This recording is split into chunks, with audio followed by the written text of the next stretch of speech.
New smash hits from Atari. Long ago, in the distant future, where evil knights joust upon beasts of the air, now you can fly. In Joust, you don't just play it, you live it. And in distant worlds, they love it on Nebula. They're wild about it on Tyrannus. Moon Patrol. Bounce your buggy over moon craters. Zap flying saucers. Moon Patrol, you'll eat it up. Joust and Moon Patrol, new from Atari. Hello, everyone, and welcome back once again to the Versus Show, the Versus Series, the Versus Season, whatever you want to call it. Whatever I decide to call it from episode to episode. I guess it just is going to keep changing because I can't make up my mind. But regardless, today's episode is the one that a lot of you have been waiting for, and definitely one that I've been looking forward to. It is time to review Joust for the 2600 and Joust for the 5200. Man, what an awesome cover.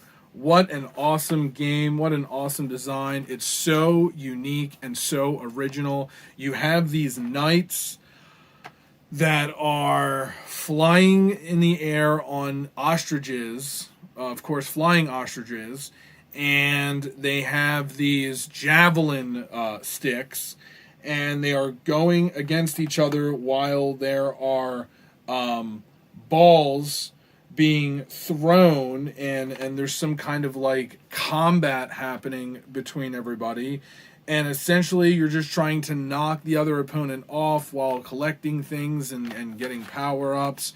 And it's almost like, you know, some made-up sport in a fantasy game or in a fantasy series. I don't know a whole lot about Harry Potter, but I definitely remember Quidditch, and it had to have been inspired by this because you just don't get any crazier than knights in full armor riding on ostriches, trying to knock each other off while throwing balls and shit in the air. It's ridiculous. And these covers clearly get that point across. Once again, I have the game complete in box on the 5200, but not necessarily. It's missing the manual, and I'm sure all the other cool goodies that came with it. But hey, it still has that neat little shiny Atari sticker that I really like. But yes, this is an exciting medieval battle. This was also an arcade game. There is a really awesome shot of what the game looks like on the back. Of course, here's the cartridge. I do not have the overlays. And there is the 5200 game. Now, I did promise, or at least attempt to promise, that there would be no more ties. I also am going to try and stop dropping stuff. But that being said, I mean, they're literally identical. The only difference is, for some reason, the 5200 went with the color blue, and the Atari 2600 went with the color red. And to call it a tie would be unfair, because I can't have them both win. So for the first time in the Atari Versus series, I'm going to have a null and void. They both cancel each other out. They are so epic. So there's no winner, there's no loser, it's just a neutral round. They have shaken hands and have decided to move to the next round. So this episode is basically going to be, what did they say? Suicide, sudden death, do or die. Basically, the next round is going to officially tell us who the winner is. Because I really can't pick one over the other. They're both amazing covers, and they both convey the game beautifully. However, if Joust had gone with the Galaxian cover, if you all remember what the Galaxian cover looked like, I just want viewers to know that if this was the cover going against this actually would have won. Absolutely. So I just want you all to know, I'm not just picking Atari 2600 for the sake of making 2600 win. I would actually like to see the 5200 win for a change. But they decided to just recycle the same, label and slap it on the game. And like I said, it's a great label, but for all the times they did something different, I don't know why they dropped the ball. Anyway, let's head on to sudden death and see which one has the better gameplay. All right, I have been having a lot of problems with the 5200. I'm not entirely sure what the dealio is, but let's just get it going here. So, unfortunately, I don't have a whole lot to say. I'm not crazy about the controls, as always. I know I complain about it every episode, but I've got to bring it up. I mean, it looks good to me. Sound is really awesome. It's very Atari. It's very classic. And this is a lot harder than I expected. I am not great at Joust. That is definitely something that I've learned.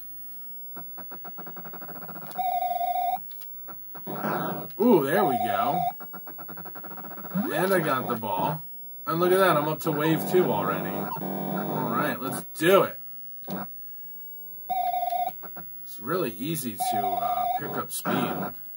I don't understand. There's times where I'm like clearly hitting the other people and yet I'm dying. Like, that just doesn't make any sense.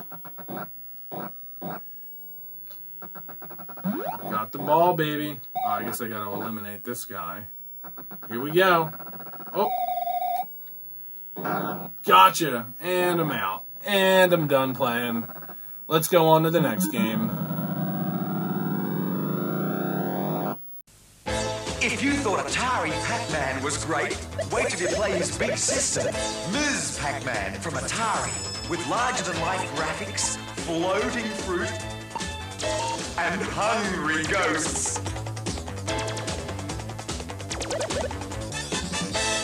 If you've got an Atari, you can play Ms. Pac-Man at home, but if you haven't, you can't.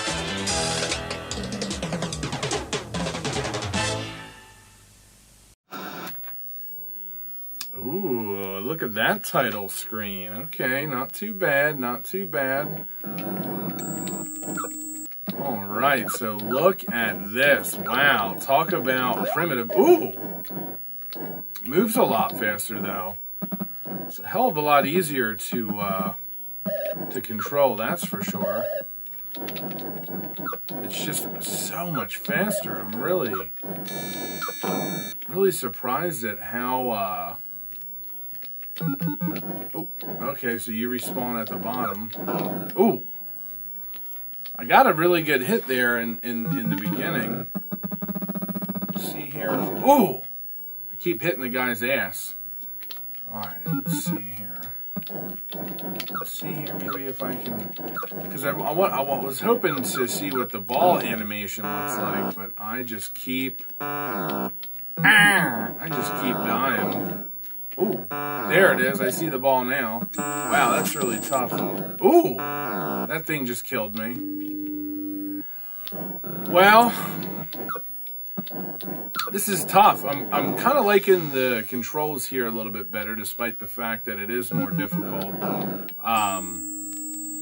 But obviously, the 5200 did look immensely better, and I felt like it was.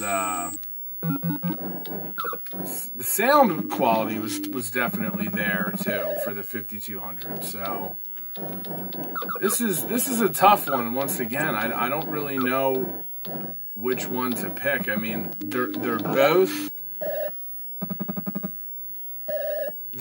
difficult to control, but I felt like I was doing better in the 5200 version.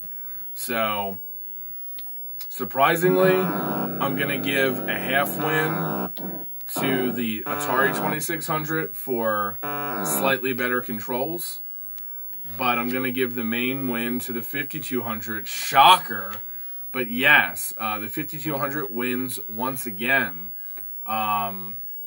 despite Atari putting a little bit, seems to be slightly more effort into this one.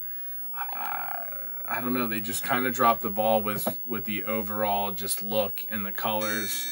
I don't know, it seems kind of lousy to me. So, well, Thanks for watching, and stay tuned for more Atari madness. 3 out-of-this-world games from Atari, the #1 video computer system with more games than any other. Everyone's gonna